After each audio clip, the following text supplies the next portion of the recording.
And there we are. Thank you very much. If you could advance the next slide, please.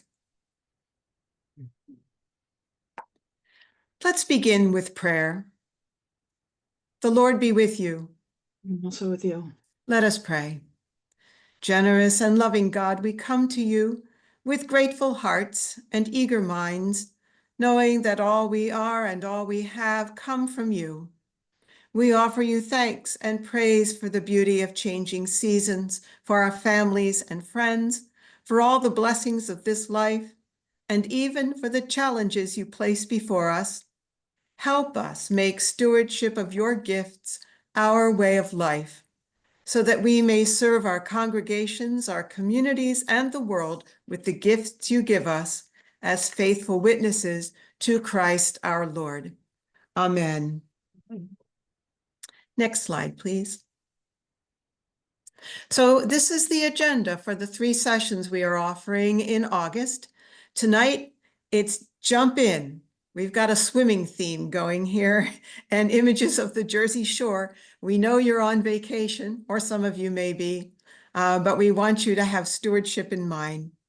Next week, we'll go a little deeper into stewardship, touch on things like good presentations for ministry minutes, some detail around trying something new to avoid the fall humdrums, time and talent audits, and the like. And then on the 20th, we want to take a look at generational trends and also the diversity of our congregations, where stewardship should be, can be addressed in different ways.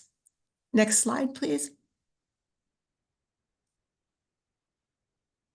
And here is the project resource team, your stewardship commission in the Diocese of New Jersey. Christy McGuire is at St. Francis Dunellen. Bill and Stephanie Bodine are at St. Stephen's Whiting. The Reverend Nicole Kurkowski is priest in charge at All Saints Lakewood. And Lou Price is with Church of the Advent in Cape May. And I'm retired and happy to help out in every way I can. Next slide, please. So in keeping with the Revised Common Lectionary and the Gospel for this coming Sunday, we settled upon these questions of where is our treasure and where are our hearts? Do not be afraid, little flock, for it is your Father's good pleasure to give you the kingdom. Sell your possessions and give alms. Make purses for yourselves that do not wear out, an unfailing treasure in heaven where no thief comes near and no moth destroys. For where your treasure is, there your heart will be also. Next slide. I'd like to say welcome. Yes. I would like to say welcome to everyone. I'm glad you could join us tonight. Before we move forward, why don't we take a step back and look back and see what God has been up to in our congregations. Where can you see God at work? It might be big, it might be small, but put in the chat whatever comes to mind. Whether it's you have a new parishioner who's just you love, or old parishioners came back. Maybe you finally got that new roof. Maybe you started a new ministry. It doesn't have to be grand, but just some, find if you can think of somewhere in the last year God popped up in your congregation. So please put that in the chat, and we will kind of keep tabs on what's being posted in there. So I have to ask, are we ready? Are we ready to move forward? How about we invite God into our congregations coming up? So why don't we just get ready, hold our nose, jump in, the water's fine, and let's move and let's start our fall annual campaign. Next slide.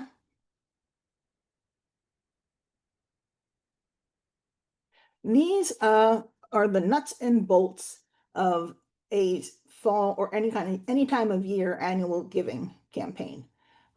We have The first one is build your team. Well, that's about recruiting. That's going to be who you want to work with or who you can work with.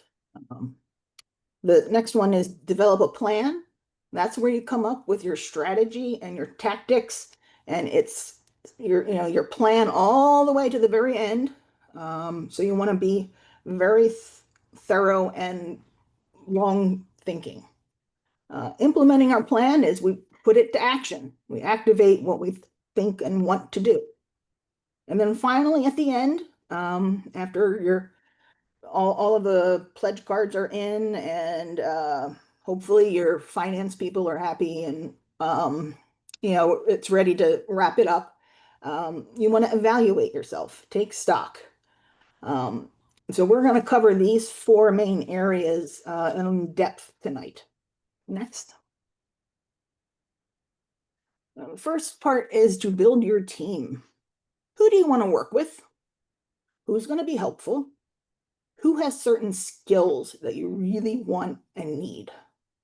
Well, some of the obvious candidates are clergy and vestry. But then there's a couple who may not come to mind, maybe like someone who teaches Sunday school, or a tech person, or an outreach coordinator. Again, this is just a list of suggestions. You may know other people in your congregation who would be able and willing and wanting to contribute to the stewardship campaign. And you might want to think too about your diversity. Make sure that the diversity of your stewardship team matches the diversity of the congregation, just so everybody stays on the same page and the same language is being spoken. I mean, language of stewardship is being spoken. So that's who to think about, and again, it's what's who and what in your congregation you can lean on. Next. Your potential candidates on your team, you want to think about their qualities and traits, maybe. Do they do what they say they do? In terms of one, yes, I say I'm going to do coffee hour and I show up with coffee hour, but also, give, I believe in giving to the church financially, and they do. Is it somebody who's grounded in their faith? Somebody who has a strong spiritual connection with the church and stewardship? These are your time, talent, and treasure givers. We kind of know who they are. There's always people who are kind of into everything. Do they have the attitude of gratitude?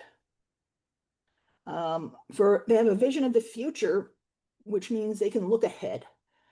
They're willing to plant seeds this year and be patient because it may not grow fruit till next year or thereafter.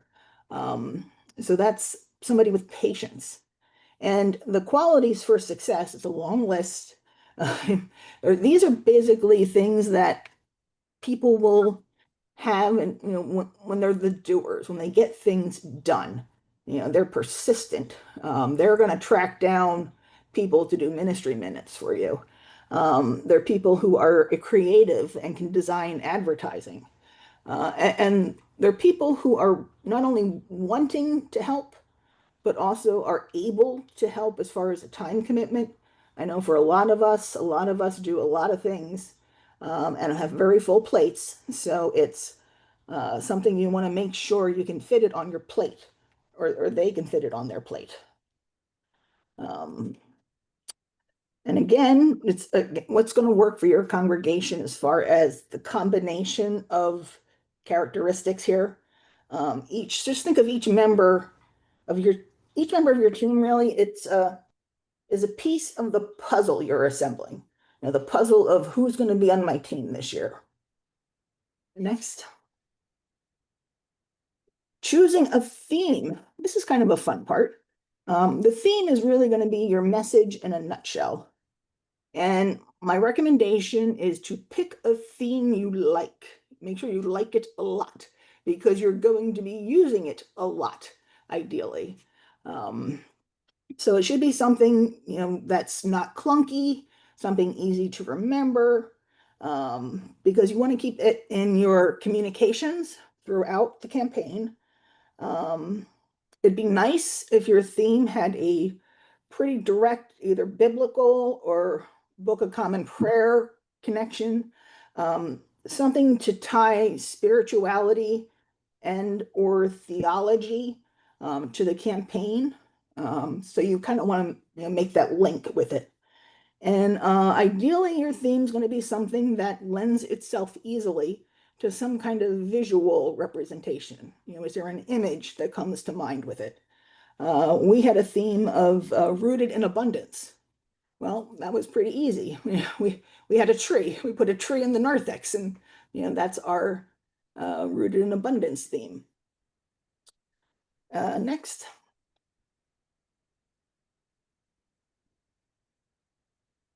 We highly recommend continuous communication. Another way to think of this is it's a multimedia blitz. Go crazy with your communications here, but you want to be consistent in your theme and ideally, keep the same imagery and language throughout the campaign and keep the same message and consistency through all of your communications. The list here, it's just a list of possible options for you. What's going to work best for your congregation. Feel free to pick and choose. Um, you also need to keep in mind what skill sets you have available. Um,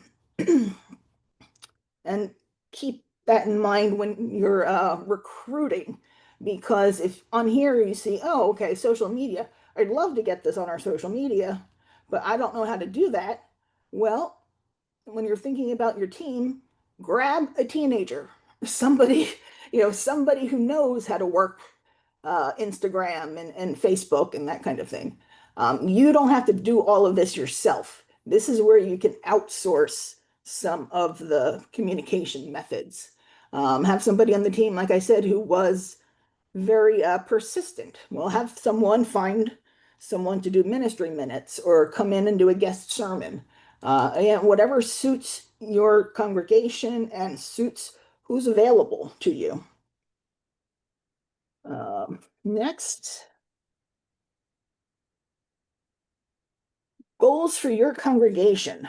I hope by now you're getting the very clear message that we want you to do whatever is best, whatever is going to work for you and your congregation. What we're suggesting here are suggestions, things that have worked for some of us, just from experience, but feel free to pick and choose, because here's another list where it's suggestions, but come up with something for you, a smart goal for your congregation, the specific, measurable, achievable, relevant, and time bound. Those are SMART goals. And I think it's something you want to include, talking to your clergy and your wardens about, perhaps. Mainly it's asking, what does the parish, what does the congregation need from the stewardship team? We can work on giving you what you need, just tell us. So work in conjunction with your wardens and clergy to come up with a goal that suits you. Next. Well, deep engagement. This is when we really, really want to get people connected. We want people to know that their generosity, their financial support, it affects real people, real life people. We want to show people that what they give and how they give, how that supports the mission and the ministries of the church and our churches. And it's kind of tied to the case for support that you'll be hearing about.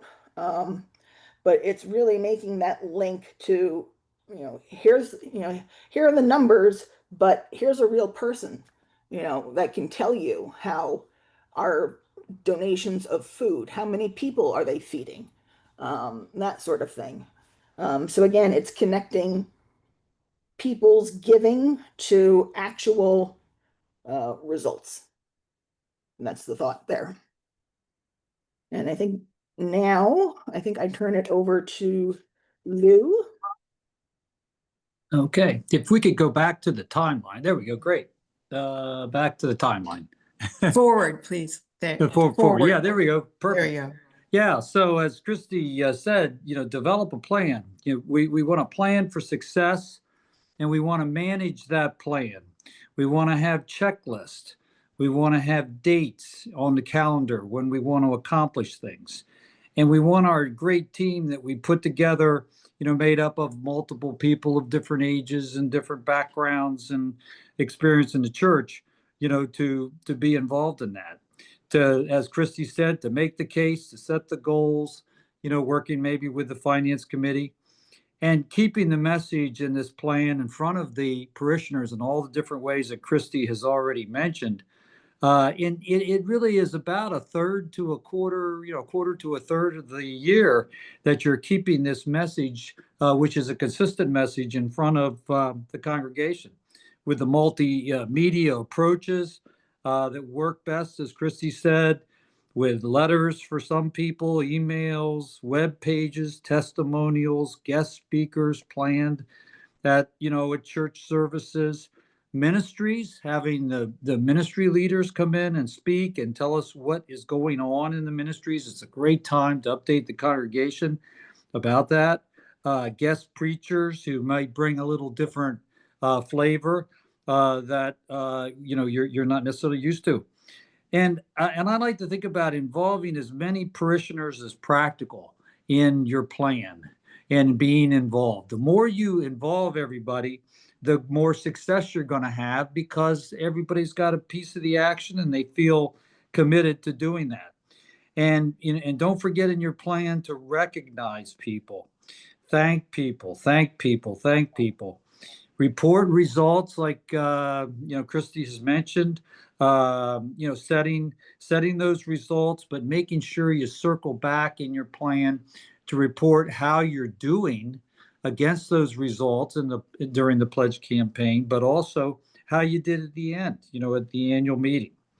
And then, we often think about the planned giving and legacy, donor recognition, and that part of things. And I think it's a good thing to do that after the stewardship campaign, not to necessarily mix the two together.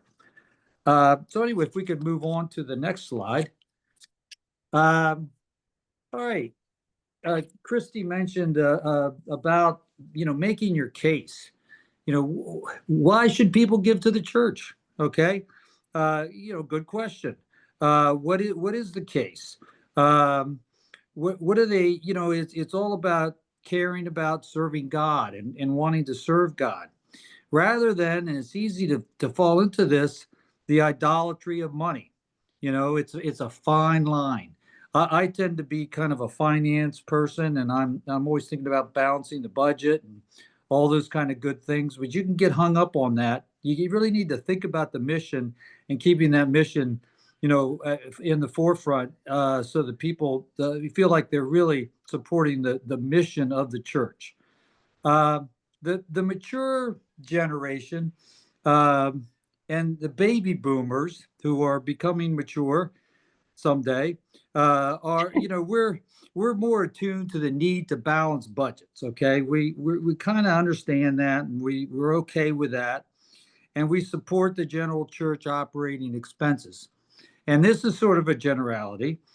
However, the data is showing that the millennials and the younger generations are less concerned about church budgets, but they will support the church's mission to support the needs of the community, particularly through hands-on ministries. So the point I'm trying to make here is that you need, in this message, when you're making your case for support, to think about both of those things.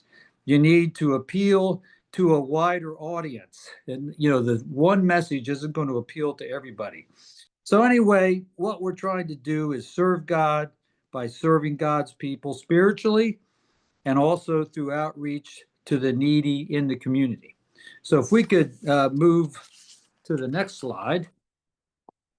When I first saw this, I was blown away, quite honestly. I think this is the best narrative budget I've ever seen. And I didn't really know what a narrative budget was till I really studied this. But this is an excellent way to make the case to your parishioners. So really, what is a narrative budget? Christy, I believe this is from you in St. Francis in Dunellen. And it's just a great example. What does it do?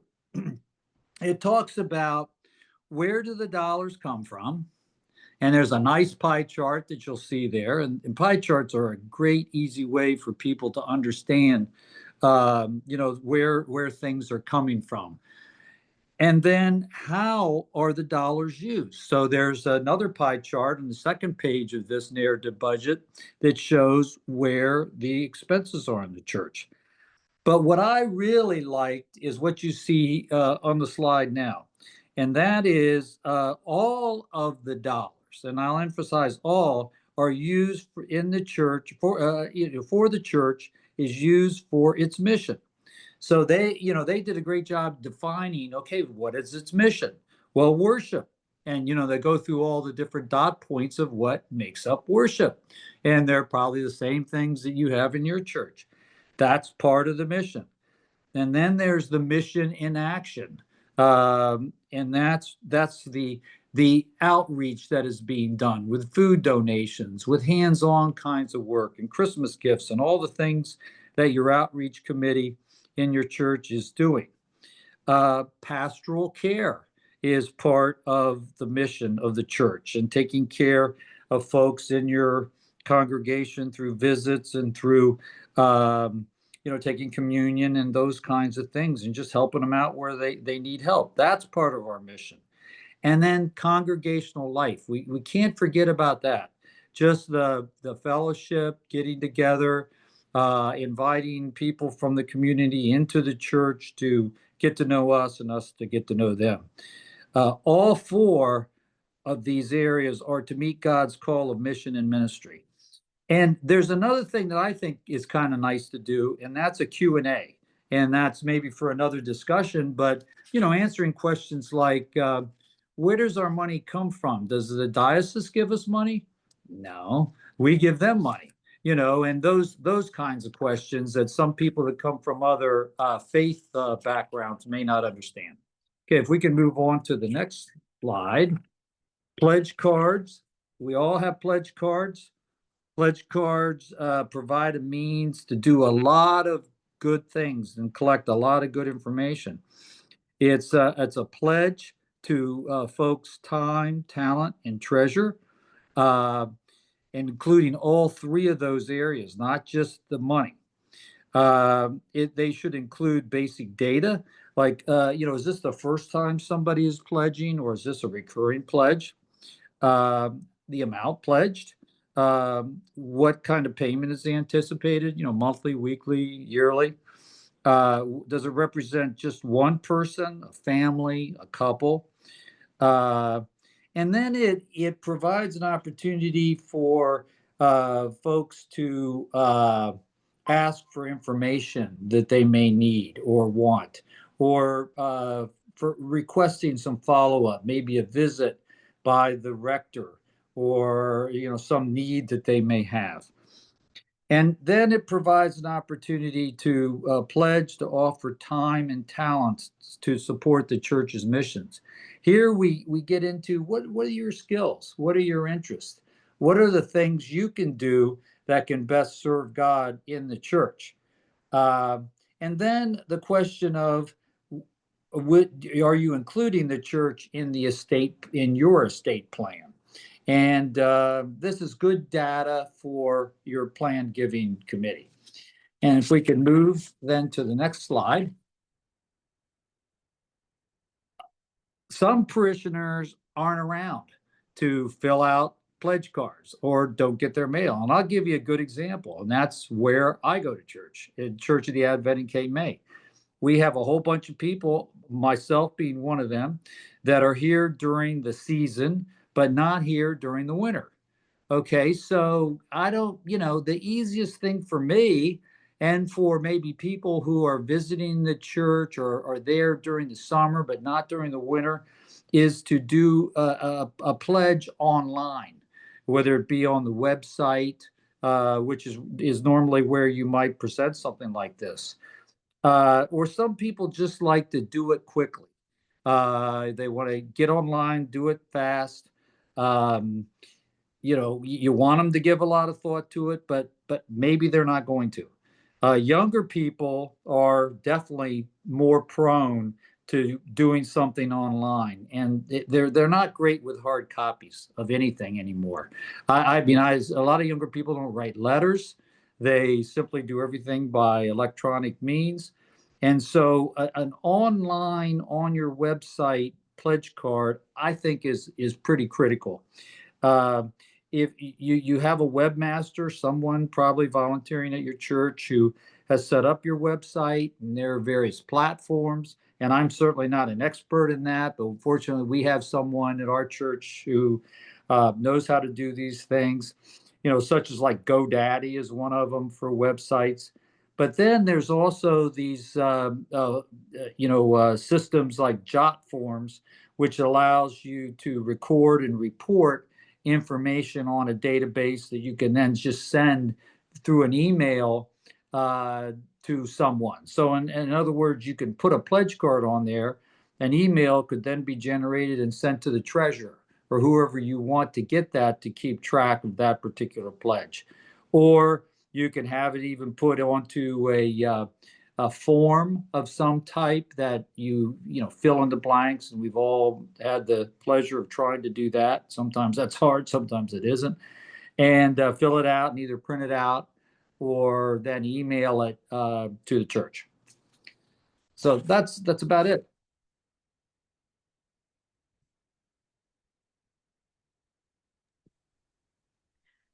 Stephanie?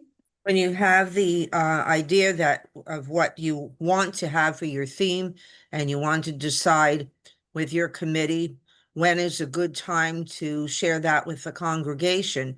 So whatever way you can publicize that information would be good. Not everybody hears or sees things in the same way.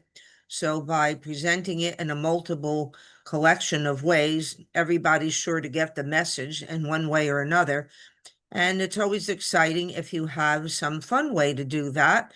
So you might want to have some kind of a special coffee hour or a special luncheon, or maybe, share cupcakes or desserts or something. And this way you can share it with their whole congregation, and they'll be excited about being part of the launching of your campaign.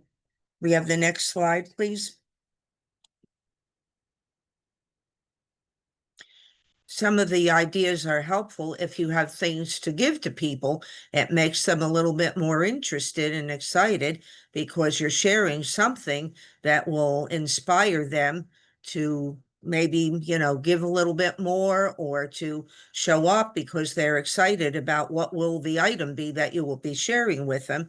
And it could be a variety of items that are listed here, or something that you might think of yourself. And a lot of times, people like to think of ways that they might want to share that information with the community, and they might come up with some ideas of things that are going on at your church that are interesting and different. And then that way you can share a wow card with them and thank them for, coming forth with these great ideas. And it's always good to be as creative as you can be and make it memorable. And of course, you want to include all your different age brackets. So for children, it might be one thing, and you might want to give out other items such as bookmarks or prayer cards or other things that kind of go with your theme. The next slide, please. This is some kind of a Sunday that you will take all these pledge cards. Some people call it a consecration Sunday. It might be a Sunday when people make commitments, and you could have a special guest preacher. It could be somebody that you invite from the diocese, or it could be someone that is part of your congregation that would talk a little bit more thoroughly on that stewardship theme. And some churches put the pledge cards in the pew, some mail them out, some hand them out. Whatever way works for you is the way to do it. And as people prepare those cards, or any that have come in the mail or have come online, as Lou mentioned, then you can collect them all in the collection plate and bring them forth to the altar and bless them on the altar. And you might want to say any kind of special prayers. There's some places in the Book of Common Prayer. You might want to look for that. And of course, you want to say thank you and recognize your committee as well as any volunteers. And that might be another good event to host some kind of a special coffee hour or a thank you to all the people, not only your committee, but the entire congregation who was gracious enough to make a commitment for the year ahead. Next slide, please. This is one way to say thank you. And of course, we want to say thank you in all things, in every way, in any way. And this is a quote from the First Thessalonians: "Rejoice always, pray continually, give thanks in all circumstances, for this is God's will for you in Christ Jesus." But you might come up with your own way to say thank you. Next slide, please. So here's some thoughts for follow-up and follow-through. You can thank the donors as the commitments, a letter from your wardens, treasurer, your stewardship committee, or your stewardship team. You might want to do probably more likely a personal handwritten note, which is far more exciting for people to get. If you have younger members of your church, they probably wouldn't care if it was a letter or a handwritten note. They probably like email or a text better. So you have to adapt your thank you to your congregation. And you might want to impact something by saying, what their contributions have done. Maybe it helped to launch a special project in your church, or maybe it helped if you have a food pantry or other project that's going on, a garden or something, and it helped in that way. And it also helps to have a letter go out to the people that have, some people forget what they committed themselves to, so a little reminder might be helpful. And also, some people maybe aren't in person at the moment, but they did give last year. Maybe they're not well, or maybe they're in a nursing home. And this way, if you give a letter to those people to either thank them if they have given, or a reminder that they have given in the past, then maybe they will give this year. And of course, follow-up phone calls, emails, and texts are always helpful. Next slide, please. These are two samples. One is a more formal letter that was created for the committee to share with people, and the other one is more of a personal kind of handwritten note. And some of them, include not only the wardens and the vestry, but they might include the rector in that. And sometimes two letters go out. One is from the rector as well, to personalize more and to say thank you in a more specific way. It's always good to do that. Next slide, please. These are some ways you might want to report the results, not only in your newsletter, whatever kind of newsletter, or a mailing. You might want to mention it at your next service, or at any kind of meetings that you might be having. And you want to recognize all the people that helped you to create all that you created, all your volunteers. And you want to thank everybody that pledged in one way or another. And it's always good to do this all before the annual meeting and all before the end of the year, so that everybody realizes the impact of a lot of people. And what happens, individual people might think, oh, well, I can't give much more. I'm retired and I'm on a very, very low income level. But when they see the impact of their contribution in relation to everybody else's, they get excited about that. And sometimes people ask for a new pledge card because they want to revise whatever they had put on there originally. Next slide, please. This is our spiritual calling. I think that's Megan. Yes, it is. Thank you, Stephanie. You're welcome. Megan, before you begin, I just want to address the questions in chat. I think at the end, it might be great if your team would, like, we can scroll back and answer them, but just to make sure that we don't forget them. Thanks. Absolutely. We want to answer those questions. And if you've joined us since we started, we ask that you please put your name and your congregation in the chat so we can keep track of you. And then just so you know, we will have breakout sessions that Mother Caroline is going to divide us into groups at whatever number seems to be most convenient. And that's an opportunity for us to share ideas, ask further questions, and we want to know what you found useful, what you may have tried in the past. And so there will be a breakout. So in all of our conversation, which so far the presentation has been pretty much practical information that you can implement based on timelines and, working with committees. And there's a lot of busy work that goes into all of the stewardship campaign. And you know how the stewardship campaign tends to be focused very much in the fall and tends to wrap up before Christmas or even earlier. And it's a lot of work. And so there's a lot of feeling of pressure and busyness. But indeed, every pledge, every commitment, every dollar that people give for the mission and the ministry of our congregations is and should be a spiritual decision.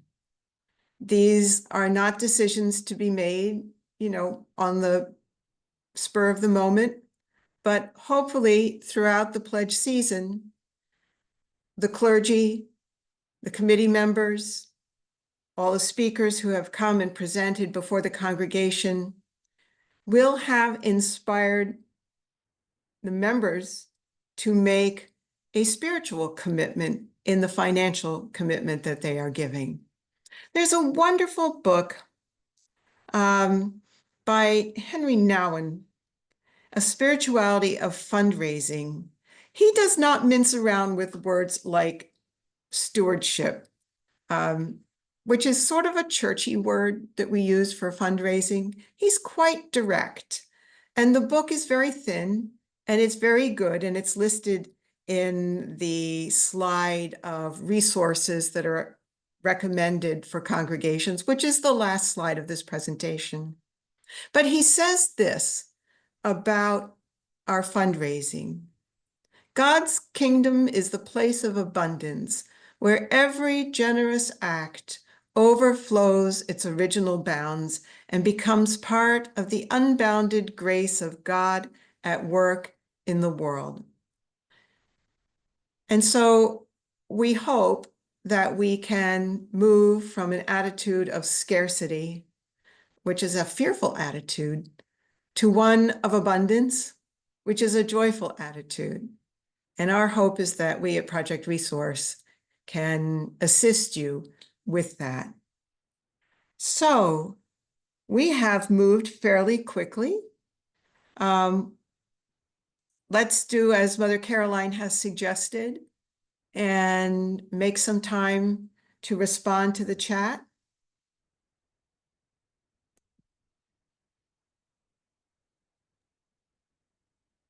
So let's go back a bit. I'll see if I can catch all the questions.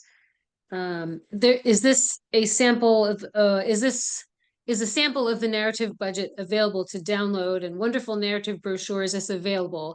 That's up to the team. I'll let you guys answer freely. I have it in a PDF format. We can either, I don't know if we want to include it when eventually we're going to email out copies of all the presentations. I don't know if we want to include it with that, or if you just want to put your name in the chat and I can send it to you directly, unless there's 20 of you, in which case I'll have to do something a little bit more efficient. But yes, we can definitely get you the copy of it. Do we know what the TENS password is? Someone asks. I did put that in the chat. Oh, good. Yes. Okay. I don't see that. Oh, I see it. Luke 1:46. Right, this year's TENS theme, that the theme that they're using is Tell Out My Soul. And you may recognize that as the opening line of the Magnificat. And that is the verse citation. So it changes every year. And this is this year's password. But once you have access to TENS, you can go back quite a while for previous themes and years. And I don't know if everybody's not familiar with TENS. I recommend them. It's the Episcopal Network for Stewardship, and it is staffed by Episcopal clergy and lay people.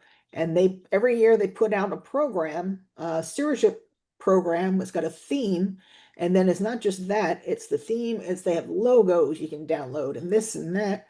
But they also have letters, like sample letters from the rector, letters from the wardens.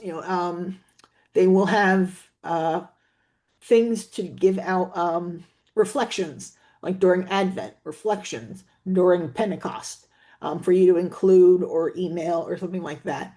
Everything they have is either in Word or PDF. They also have it available in Spanish.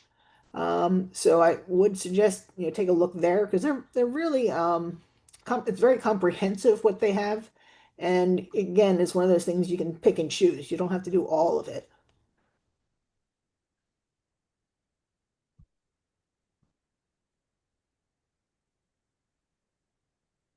I'm not seeing other questions. If anyone has them, please feel free to ask.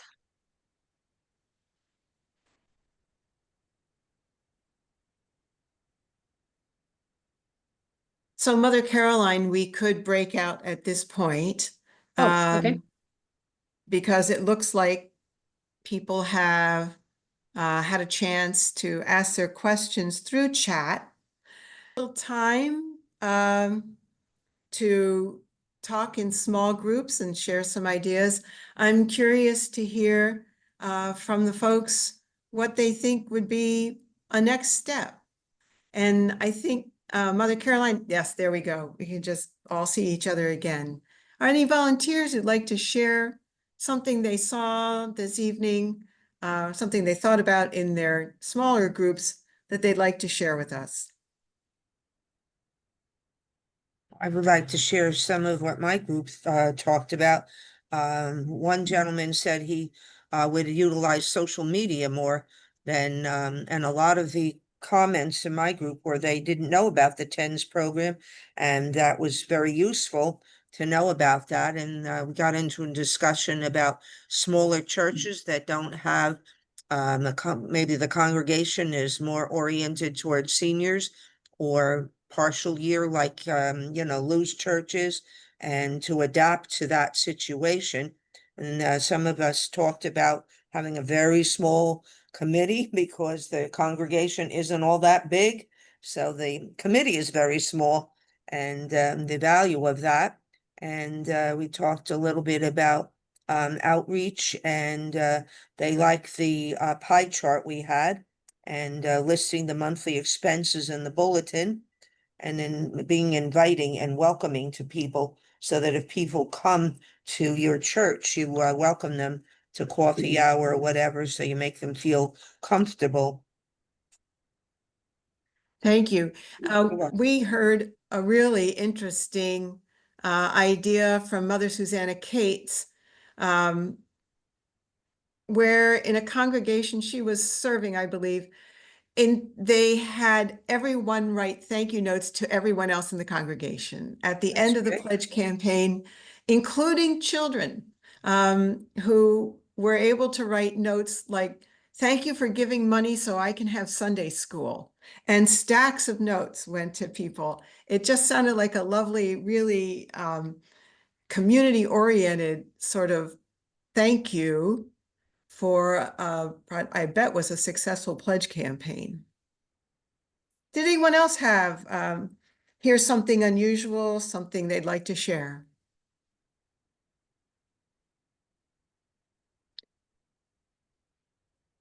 You can go ahead and unmute yourself. Hi, Ken, go ahead.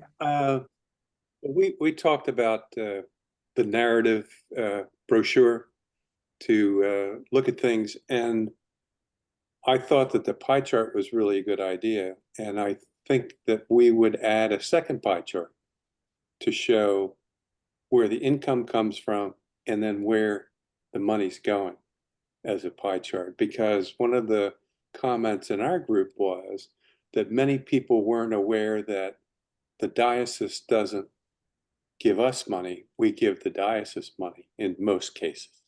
You know, you've got missionary churches, things like that, but especially new Catholics who come into the fold, that's kind of a surprise to them. And it's a surprise to some of the longtime Episcopals, people who really haven't looked at that. So that's one of the things that came out of our group. That's interesting. And in some respects, we'll touch on that in the third session where we talk about the diversity in our congregations. Some of it is cultural diversity, ethnic diversity, but also there's a certain diversity of people coming to Episcopal churches out of other traditions, where the way you support your congregation or way the congregations are supported is different. Anyone else? Joel? I also think it's important in the stewardship campaign to really emphasize what your church does in terms of all of its activities, because I think people forget what you're doing. I'm talking about your pastoral care, all the different facets of outreach, all of the programs that the church has, like a Bible study. Our church had women's Bible study, and just list them. It's surprising how many things that get done by the church. So people not only have a pie chart that shows where their money goes, but also what their money is supporting, and in very specific lists. I think it's important to have that with the stewardship campaign. I would agree with you. And that's part of the benefit of a narrative budget, is that the narrative can include that. I've actually seen a narrative budget that was designed to look like a tree. And the tree had many, many branches with leaves on them, and all the leaves were the various ministries of the church. The roots of the tree were grounded in faith. And so somebody had taken a narrative budget and turned it into an illustration. Some people relate to things like that more easily. Next week, we're going to talk about what are sometimes called ministry moments, sometimes called testimonials. And we're going to suggest that congregations invite representatives of the ministries that they support to actually come on a Sunday morning and take 5 or 10 minutes to share what that ministry does, whether it's a food bank, or maybe it's your clothes closet, maybe it's a nursery school, maybe you have foreign missionaries, whatever it is, to share with you how your congregation is supporting their work in the world. So I hope you'll join us next week for that. Is there anyone else who'd like to share something from this evening? Can I Yes, just Andy. make a request that we have the breakout sessions maybe a little bit longer? Because we were having a very interesting discussion in ours, and we got cut off right in the middle of it. So maybe if we can add just a little bit of extra time to the Yes, that the breakout happens, room. and Yeah. we'll try to do that because certainly we will have the time to do that. We'll Great. remember that for next week. Right. Apologies there.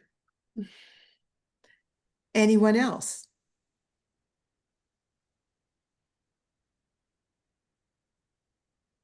All right.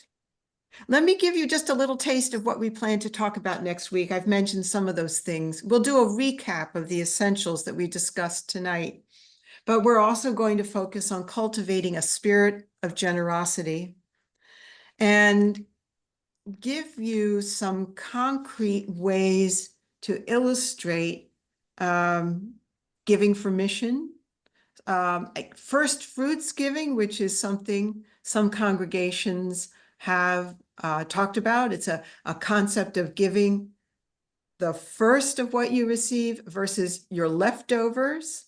And we will talk about transparency because members of your congregation appreciate knowing how their contributions are actually being put to use. That's true of many organizations. Then we're going to suggest some things to overcome the sort of fall ho-hum, we've always done it this way kind of approach to stewardship. And we'll talk about time and talent audits. And then we'll talk about trying to maintain momentum throughout the year so that stewardship doesn't fall just into the, season from the end of September to the beginning of Advent. And we're going to talk about Invite, Welcome, Connect, which I know some congregations are already using and which Lou Price's congregation, Church of the Advent, Cape May, has been using, and he's going to share with us some of their experience with that. And we'll also hear a case study from St. Stephen's Whiting on maintaining momentum through the year. So I hope you'll join us for that. Anything else before I close us out in prayer? I do. One last thing. Yes, The Christy. last page of the presentation, Oh, yeah. we have a list of resources that are available to you and other books and websites and such. I'd like to draw your attention to the first line, the website here. That is the project resource standalone webpage. We have lots of resources. We have previous presentations. We have information about stewardship itself and that kind of thing. There's been a couple questions in chat about getting the presentation sooner than normal, like maybe after the 3 were done. I checked with Mother Caroline, and we are going to get the presentation up on our website probably tomorrow. It should be available. So if you want to visit here, I've just put it in the chat too. We'll have this up tomorrow. Fantastic. That's great news. I'll also Well- share, sorry, that several of the folks in the chat have said, oh, can you email it? And then they'll give a name, something, a document or one thing to a name. And if you wouldn't mind contacting Megan or Christy with your name and your email, because I don't know who all of the people are. Right. And my email is easy. It's rev.megan.thomas@gmail. That's Megan spelled MEGAN, rev.megan.thomas@gmail. All right. Well, let's close this evening. Thank you everyone for being with us this evening. I hope you found it worthwhile. Let us pray. Keep watch, dear Lord, with those who work or watch or weep this night, and give your angels charge over those who sleep. Tend the sick, Lord Christ, give rest to the weary, bless the dying, soothe the suffering, pity the afflicted, shield the joyous, and all for your love's sake. Amen. Amen. All right. Thank you, Mother Caroline, Thank for you. hosting us. Thank you.